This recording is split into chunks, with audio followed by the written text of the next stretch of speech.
أعوذ بالله من الشيطان الرجيم. بسم الله الرحمن الرحيم. الحمد لله رب العالمين، والعاقبة للمتقين. الصلاة والسلام على رسوله محمد وآله وأصحابه أجمعين. Bütün hamd sanalar, maqtashlar, alqishlar alemlerinin Rabbi Allah'a olsun. Bütün yaxşı akıbet, muvaffaqiyetler uşarlarga olsun. Salat, salam, aman, esenlikler, qo'llashlar ve destekler.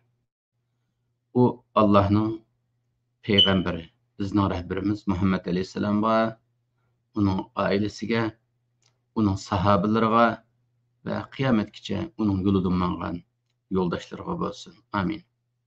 Esselamu Aleyküm kadirlik Şarkı Türkistanlık qarindoshlar. Bugünkü sohbet yana Tövbe suresi 112. ayetten buludu. Tünkü sohbetin ahiri. Yani Allah yuqorqi ayette mu'minlar bilan bir savdo qilganligini e'lon qilgan edi. Bu savdo shundoq bir savdoki, bu savdoning yo'l ko'rsatilishi, yetaklanishi Allohdan, desmi silinishi Allohdan, nimish qilinishi, qandoq ish qilinishi, rahbarlik qilinishi yana Allohdan. Bu savdodan chiqqan mahsulotni sotib olish, birga 10, birga 70, birga 700'ge kadar. Bazı mahsulotlar varki bek süpetlik çıksa, onun hesapsız, çeksiz savap beradigan. Allah özü setib aladigan. Mushundaq bir sodini e'lon qilgandi. Men bu sodini mu'minlar bilan qildim deb. Bu sodining natijasida insonlar hozirgi cheklik hayotining bedeliga cheksiz hayot, cheksiz bir baxtli hayot, cennet hayotiga erishadiganligi. Ve bu insanlardan Allah razı ola, bu insanlar Allah bilan davamlı muhatap bo'lib turadiganligi, cennette ebedi yashaydiganligi e'lon qilingan edi. Tüngi suhbatda u so'rg'a qatnashgan mu'minlarning sifatini bayon qilib kelib, tugtamay qolgandik. Bugun shu mu'minlarning, shu savdogar mu'minlarning sifatini davom qilamiz. Allah shunday deydi bu mu'minlar haqida: "Er-raki'un es-sajidun." Allah bilan savdo qilishgan bu mu'minlar ruku qilg'ichilardir, secde qilg'ichilardir deydi. Er-raki'un es-sajidun. Bu er-raki'un es-sajidun kelimesi bir qancha kun burun qilingan bir suhbatda Muhammed Aleyhisselam'ның yoludan mangan mu'minlarning sifati degan suhbat chiqdi. Ve kelimeye tugab ketgan suhbat. Vellezine ma'ahu eşiddâ'u alel kuffari ruhmâ'u beynehum terahum ruk'an succeden. Mana müşahede ve de ruk'an succeden. Ruku qilganlar, secde qilganlar. Muhammed Aleyhisselam'ның manganlar chiqdi. Ma'lum ruku, secde. Bu namazdaki iki rukun. Namazdan içindeki 6 farzning 2 farzi şu. Birisi ruku qilish, birisi secde qilish. Bu yerda Allah davamlı mu'minlarni sifatliga vaqtda ruku, sujud bilan sifatlaydi. Nima uchun shunday qildi desa, qarindoshlar, ruku degan Allah'a ve Allah'ın kanuniyetleriga teslim bo'ldim Allah'ım, senin kanuniyetin bek mükemmelken, senin bu sisteman bek mükemmelken, bu ilahi sistema butunlay mening menfaatimni ko'zda tutib tuzilgan bir sistem ekan. Bu sistema naq menga tushdi ekan. Men mana taslim bo'ldim bu sistemaga. Mushu sistema bilan men boshqa sistemani qabul qilmayman deganlikning ifodasi ruku deydi. Egilimiz go, egilgandan keyin Rabbul alamin egilimiz. Ey Allah, Bu alemde sen şunda bir sistem kurupsan ki men üçün bu butunlay %100 mening manfaatim üçünken men bu sistemga teslim bo'ldim degandik. Rukudan keyin saydiga boramiz go. Sayda ya Rabbi bu sistemni men yashash jarayonida shundoq his qildim, shundoq tushundimki, bu sistema og'zimda deganimdekla kallamga shundoq o'rnidagi %100 qoyil bo'ldi. Qabul qildim. Meningsidim. Ma turkchada benimsidi deb qo'ydi-ku. Mening bu sistem naq men uchun yaratilgan sistem ekan deb ichimdan qabul qildim degan ma'noni bildirdi sayda. Shuning uchun rukuda subhan robbiyal azim deymiz. Allohning buyukligini ko'rib yetib, Allohning buyukligiga taslim bo'lamiz. Sajdada subhan robbiyal a'la deymiz. U yerda o'zimizning naqadar kichik ekanligimizni bilib yetib, ojiz ekanligimizni bilib yetib, naqadar pastlarda asfali safilindiki hech qanday qadr qimmati normalda bo'lmagan bir maxluq ekanligimizni Allohga solishtirganda Allohning naqadar yuksak ekanligini bilib va subhan robbiyal a'la deyishimiz sababi shu. Ruku, secda degan Allohning bizni shu dunyoda yashashimiz uchun bizga tuzib bergan ilohiy sistemga taslim bo'lish va qabul qilish, ichimizdan qabul qilish. Mushni ko'z tutdi. Shuning uchun Allah namozda ruku sujud deydi. Jihad haqida kelgan vaqtda ruku sujud deydi. Mush dunyoning hayotini qanday yashashimiz haqida ruku sujud deydi. Muhammad alayhisolamga ummat bo'lishning shartlarida ruku sujud deydi. Nima uchun? Ruku sujud bir itoat alomati. Mush sistemga itoat qiladiganligimizning alomati.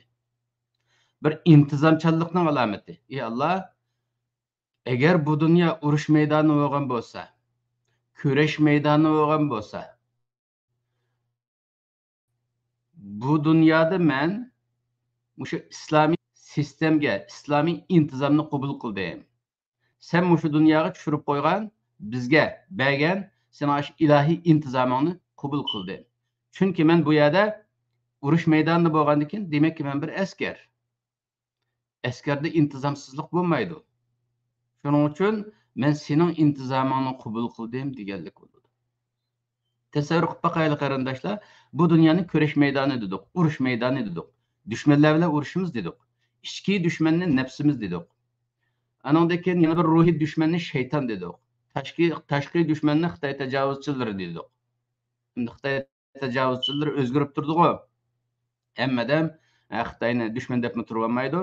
Endi bizning vatanimizni Xitoy bosib olgachqa, bizning dunyolik oxiratligimizga Xitoy qis qilgachqa, bizning dushmanimiz deymiz. Hozirgi zamonda Xitoy yolg'izna emas, musulmonlarning dushmani, butun insoniyatning dushmani bo'lib ketdi. Unda bo'lgandan keyin Xitoyning dushman ekanligida shak shubha yo'q diniy nuqtadan, insonlik nuqtasidan, axloqiy nuqtadan Xitoyning butun insoniyatga dushman ekanligi, Allohning dushmani ekanligida shak shubha yo'q.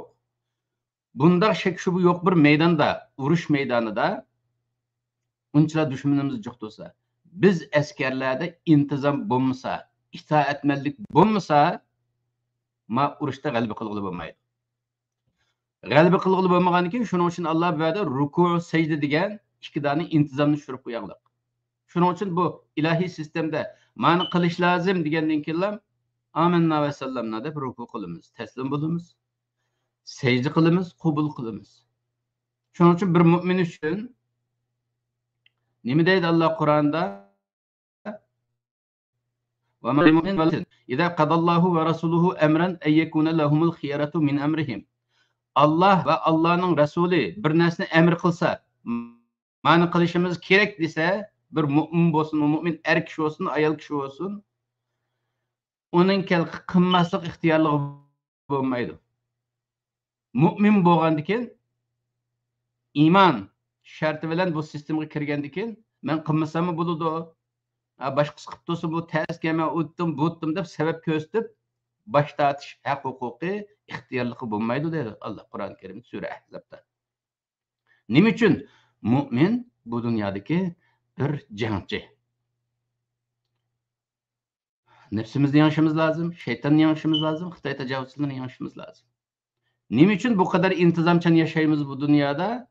Chunki biz bel qo'yib o'tgandan keyin shayton bel qo'yib o'tmaydiki. Shaytonning bir ismi Xannas. Besim qilib shaytonning ustiga mangsak keyniga daji purdigan. Biz belimizni bo'sh qo'yib o'tgandan keyin u bizga besim qilib keladigan. Purjum bog'u bassa kichiklaydigan, basmagandan keyin yo'g'inab chiqadigan. Xannas degan shu. Bizning dushmanimiz shayton shu. İçimizdeki nefsim şu. Eğer irademizni qo'llanib, Allah rızası uchun yaxshi ishlarni qilgan vaqtimizda nefsimiz bo'ysunib keyniga daji purdi. Nefsimizni yengiy olamiz iradamiz bilan. Eğer bu shapqalib mushunchalar yaxshi ishni qilibdimi endi bo'lar. Mushu men yetar deb shunda bo'shanlik qilgandan keyin nefsi va'da tutmaydi. O'sha juguriblam keladi purjunga o'xshash bizni bir joyga qistaydi. 10 yil qissak nefsini 1 saat qo'yib bersak, 1 saat biz qistagan yerga yana qaytib ekiladi bizni. Bizni qistab keladi. 50 yil. Masalan, hozir qadar men bu inqilobni masalan 20 yoshimda boshlagan bo'lsam, hozir 50 yosh o'tibdi, 70 yosh. Endi qaribda biroz aramalay degandan keyin o'sha aramalashga chiqqandan keyin nefsimizni shaytonga qistab keladi.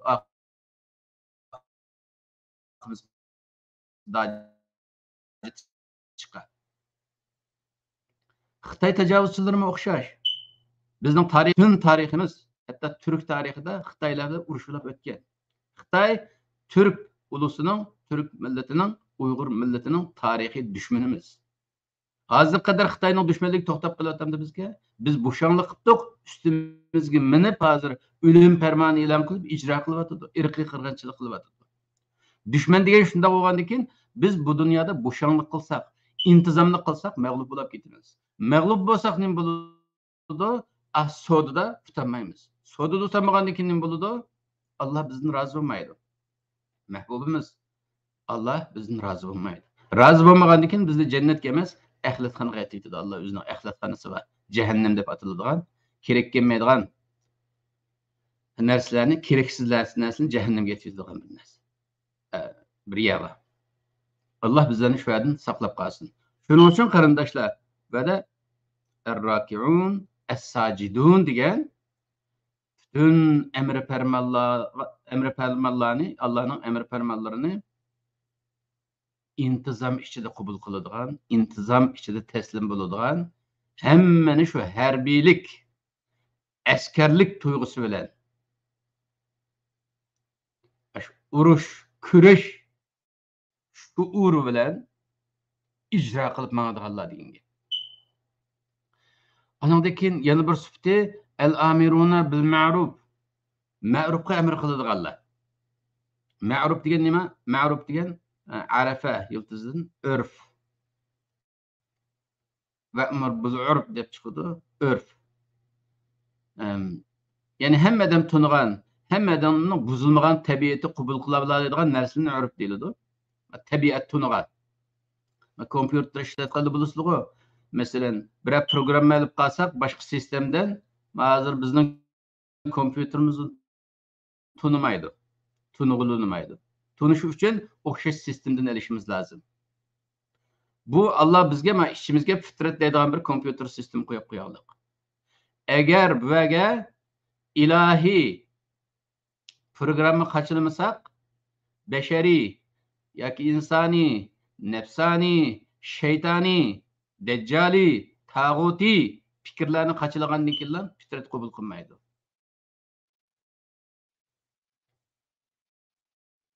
Qabul qilmagandan keyin uni qabul qildirman deb majburlasak fitrat buziladi. Fitrat buzilgandan keyin vijdon buziladi. Vijdon buzilgandan keyin Allohning mavjudimiz qo'yib qo'ygan o'lcham buziladi, axloq buziladi, qimmat qarash buziladi. Anandan keyin hamma narsani ta'ti o'ylaydigan, ta'ti tushunadigan bo'lib qoladi. Shuning uchun insonlarningki ma'rufni qabul qilishi, ma'rufga amr qilish vazifasi bor bu jangchilarning. Shuning uchun Allohning to'g'ri deganiga amr qiladi. Ve nahuna anil münker. Allah'ın hata deganidan to'sidi. Nahy qiladi. Munkar degan nima? İnkar qilingan, tabiat qabul qilmagan. Bu eski. Bu yomon. Bu bir yerler hata deb inson tabiati qabul qilmaydigan narsalardan nahy qiladi deydi. Endi bu ma'rufni tuniyalishimiz uchun, munkarni tuniyalishimiz uchun qarindoshlar, Allohning bizga qo'yib qo'ygan fitrat sog'lom bo'lishi kerak. Bu fitratning sağlam turish uchun nima lozim? O fitratning o'ziqi lozimki, u vahiy biz kalamulloh, Allohning kalami, sunnat Rasululloh deymiz, Rasulullohning sunnatidir. Mush ikki ozuq, birisi suv, birisi non bo'lib, fitratimizni ta'minlab tursa, fitratimiz sog'lom bo'ladi. Fitrat sog'lom bo'lgandan keyin nimaning ma'ruf, nimaning munkar ekanligini tuniy olamiz. Nimaning harom ekanligini tuniy olamiz. Nimaning sat, nimaning chiroyli ekanligini tuniy olamiz. Nimaning Allah rızası uchun ishlar ekanligini, nimaning shaytoniy ishlar ekanligini fitratimiz sog'lom bo'lgan tuniy olamiz. Shuning uchun bu savdoni qilgan ulug'vor savdogarlar, yuksak himmatli savdogarlar nima qiladi? Ham ma'rufni uzdunidi, boshqalarga tunutidi, amr qiladi. Munkarga kelgan vaqtda uzoq turadi, insonlarga munkar uzoq turg'izadi, ma'ni qilma deb nahy qiladi. Amirun nahun bir ikki sifat qarindoshlar.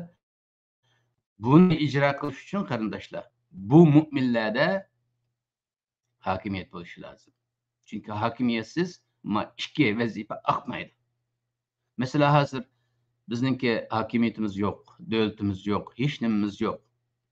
Bizning ichimizdan chiqqan Uyg'ur diniy olimlarimiz, diniy zotlarimiz her kuni so'zlab turyapti. Onu qilmaslik lozim, bunu qilish lozim, bu savobdir, bu gunohdir deb so'zlab turyapti. Kim tangshyapti? Hech kim. Nimishqa tangshimaydi? Hokimiyat bo'lmag'achqa tangshimaydi. Shuning uchun amiruna bil ma'ruf, nahuna anil munkar. Bu insonlarning qo'lida hokimiyat bo'lgan vaqtida, ya'ni mu'minlarning qo'lida o'zining davlati, o'zining hokimiyati, o'z iqtidori bo'lsa, buni qilg'ili bo'ladi. Zodi insoniyatning bu dunyoga yaratilishdagi maqsad xalifa emasmidi? Bu Allohga vakolatan ma dunyoda hukm surish degan gap. Nima uchun Allohga vakolatan hukm surdi? Chunki Alloh zaten alimul g'aybda bizni gap so'rgan vaqtda biz unda itoat qilib etamiz, bunda itoat qilib etamiz deb Allohga so'z beraylik. Söz vergandan keyin unda bo'lsa men sizlarga ma dunyoda yana yaratdim, ya kelib o'zingni isbotlanganlar, bizni isbotlab, o'zimizni isbotlashga evatgan yo'qmi bu? Miyada qiladigan ishinglar mening amrim bo'yicha ish qilasizlar. Mana ma to'g'ri, ma xato deb bizga bildirib, fitrat degan bir narsani berib, aql degan narsani berib, bu dunyoga evataylik. Shuning uchun mu'min va musulmonlarning qo'lida o'zining hokimiyati bo'lmasa bo'lmaydi, hokimiyati bo'lish uchun o'zining vatani bo'lmasa bo'lmaydi. Demakki, mushunchalar urush, kurash ishlarini Alloh bilan biz savdo qilishib, shartlashib, kelishim qilganimiz qaraganda, shu kelishimning ichida ey Allohim, vatanimizni o'z qo'limizda tutib turamiz, hokimiyatimizni o'z qo'limizda tutib turamiz degan so'zlarni bor shu Alloh bilan bo'lgan anglashma, kelishimning ichida. Shuning uchun bu millat amir nahi sifati deydi. Amir degan bilimimizga turkcha qo'lda amr qilg'uchi degan gap. Rais, rahbar degan gap. Nahi degan to'sqchi, qilsang bo'lmaydi deydigan, gunohkorlarni tutadigan saqchidek, davlatning saqchilaridek, huquqini qo'lda tutib turgan insonlar degan gap. Oxirgi bularning sifati val hafizuna li hududillah. Ve Allah yet sifat sanıdığı bu vədə. 9'unu sanaptı. 9'unu sanaptı. Bu 9'un en ahirkisi 9'uncusu ve hafizuna li hududillah. Bu Allah yolundan mangan. Allah bilen sodalaşkan, yoğun sodaga kirgen. Allah rızasını kazanımızda bir yol bu cengçiler. Allah'ın çigirlerini muhafaza kıldı deydi. En ahirisi kelgende çigir muhafaza kılışıp geldik bunu. Had degan çigira, hudud çigirler, hududullah degan Allah'ın çigirleri. Hafiz demek muhafaza kılgan, saklagan, qoğduğuçularına hafiz deyildi. Yoki muhafiz deyildi. Bu yerda bu insonlarga vel hafizuna li hududullah Allah'ın çigirlerini qoğduğuçular deydi. Çigiri nerede buludu? Hakimiyet içinde buludu. Özümüzün hakimiyeti, özümüzün igilik hukukumuz aslidagi memleketimizde buludu. Memleket degan gap mulk yıldızıdan. Mulki igilik hukuki dairesidagi yerlar degan gap. Ma mening digil bo'ladigan igilik hukuki qonunliq bo'lgan yerlarni memleket deyiladi. Şu chegara şu memleketde buludu. Bu insonlarninki yani bir memleketi buludu, igilik hukukluk yeri buludu. Şu üzünün kuchi yetgan yeriga Allah'ın hududini şuradaki Allah'ın chegaralarını muhafaza qiladi deydi. Allah'ın chegaraları degan maddi jihatdan şu davlatning chegarasi deb tushunsak bo'ladi, memleketning chegarasi deb tushunsak bo'ladi. Ammo bu yerda asosliq Allah'ın ko'zda tutqani Allah'ın to'g'ri deganini to'g'ri deb muhofaza qiladigan, xato deganini xato deb muhofaza qiladigan, halol deganini halol, harom deganini halol deb muhofaza qiladigan. Allah'ın haq deganini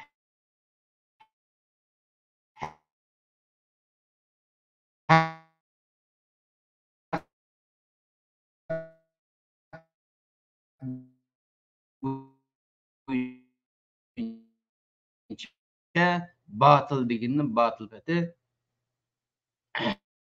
muomala qiladigan. Haram degandikin haram deymiz. Allah haq degandikin haq deb qaraymiz. Allah batıl degandikin batıl deb qaraymiz deydigan bir shu aqidani muhofaza qiladi. İbadetlarda bor bu hudud. Ahlak hududları var. Allah ahlak isler, ma ahlak, ma yaxshi ahlak, ma yomon ahlak deb tushundirdi. Muomalalarga mudoxala qiladi Allah. Manda muomala qilsang to'g'ri o'zara, manda muomala qilsang xato deydi. Aqidamizga mudoxala qildi. Mu'minning aqidasi manda bo'lishi kerak. Mu'minning aqidasi ma'naviy ta'minoti miyadan kelish kerak, Qur'ondan kelish kerak, sunnatdan kelish kerak deb Allah aqidamizga rahbarlik ibadetlerimizge. Yani şu siyasetimizge. Siyaset manda oludu, devletli manda kursiz deydi. Yani bir şu cihat, uruş kaideleri var. Uruşunu manda kılsız deydi. Yani bir şu dünyada yaşaydıgan, muş uruş meydanında yaşaydıgan intizamlarga, nizamnamalarga, kanunlarga müdahil kıldı. Sizin kanunlarınız Kur'an'dan sünnetten çıkmasa, asas kanununa göre Kur'an ve sünnet tayinip durup kanun çıkarsanız bulundu deydigan ictihatlar bulundu. İctihatlara müdahale kılındı. Bir adam ben müctehid deb oturga çıkıp Kur'an ve sünnetke xilaf halda fatvalarını bergandan keyin onu rad qildik bizniki dinimiz. Musulmonlar shunday bo'ladi. Vel hafizuna li hududillah. Allah'ın hudud degan shu yashash sahamiz bo'ladi. Mush dunyoga kelgandan keyin tug'ilgan o'lgicha yashash jarayonidagi nafas avlatgan vaqtimizdagi qilishga tegishlik, qilmaslikqa tegishlik. Hem sahada Allah'ın hududu kirishib ketiglik.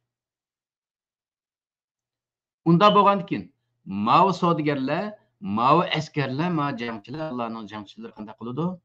Ash kirishib ketgan Allah'ın hududini davomli muhofaza qilib turadi. Yani o'zgartib qo'ymaydi. O'zgarish izin bermaydi. Nima uchun? Bu dünyada insaniyetin düşmanı var. Mana dedik abi ham, nefsimiz düşman, anandaki şeytan düşman. O şeytanın bu dünyaya koyup koygan deccalları var. O düşman. O deccallarga işleydigan şeytanın evliyaları var. O şeytani evliyalar o düşman. Anandan keyin kallasi yuvilib ketgan. Şu deccali sistemga ishlaydigan, o'zini men paloni millatni, paloni dindan deydigan, ammo kallasi yuvilib ketgan. Bilib yoki bilmay dejjalga ishlaydigan tog'utlar var. Munofiqlar var, milliy munofiqlar var. Bularning hammasi dushman. Dushman bo'lgandan keyin bu yerda muhofizlar bo'lmasa qanday bo'ladi? Unga qarshi turadigan, uni muhofiz qiladigan, qo'g'daydigan askar bo'lmasa qanday bo'ladi? Vayron bo'lib ketadi. Hozirgi dunyoning holi shu aynan. Xalq adam xalqini chiqarayotgan gap. Bak adam bak shu o'zimizningki insonlik jinsiyatiga qadar kishining ayol kishining bo'lishlaridan tortib aralashib ketishining sababi qandaylar? Al-hafizuna li hududillah bo'lmaganligi uchun bo'ladi.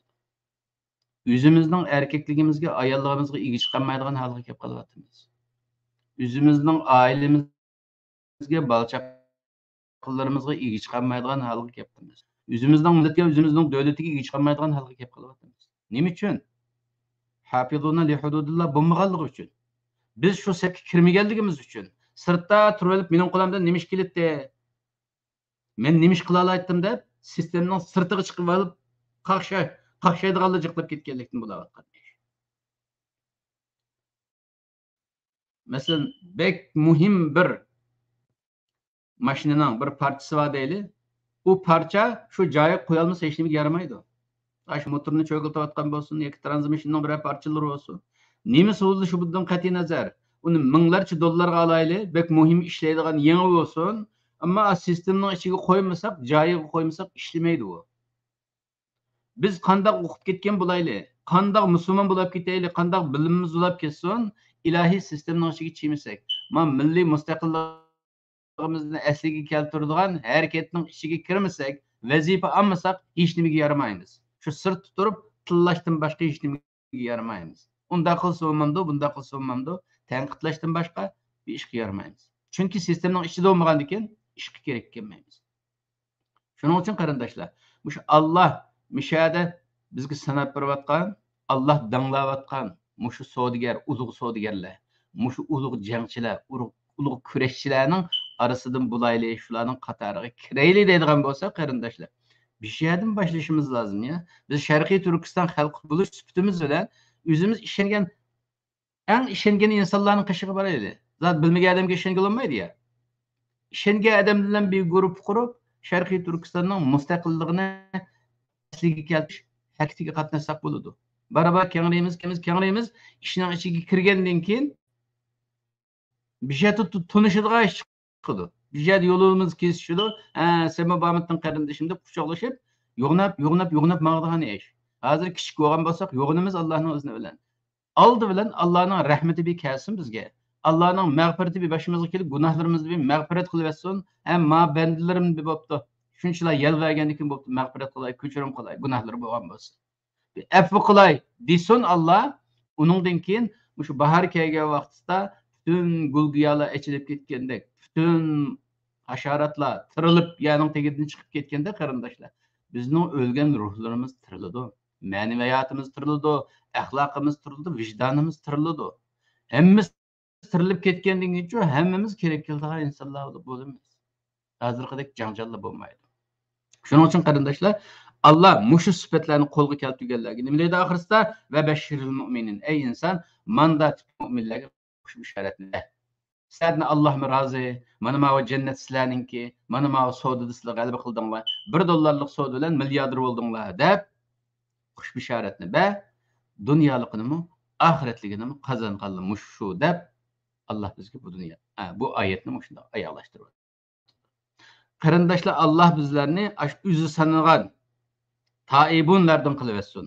Abidunlardan, hamidun, saihun, raki'un, sacidun, amiruna bil ma'ruf, ennahuna anil munkar, el hafizuna li hududillah. Muş 9 turdaki, muşu sifatdaki insonlardan qılıversin. Bizning axloqimizni, xarakterimizni muş sifatlar bilan Allah bizzat bersin.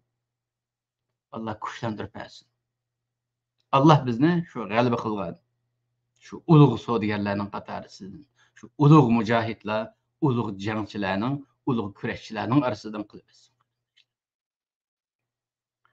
Allah bu dunyoda yashagan muddatcha İslamiyet'ten ayırmasın.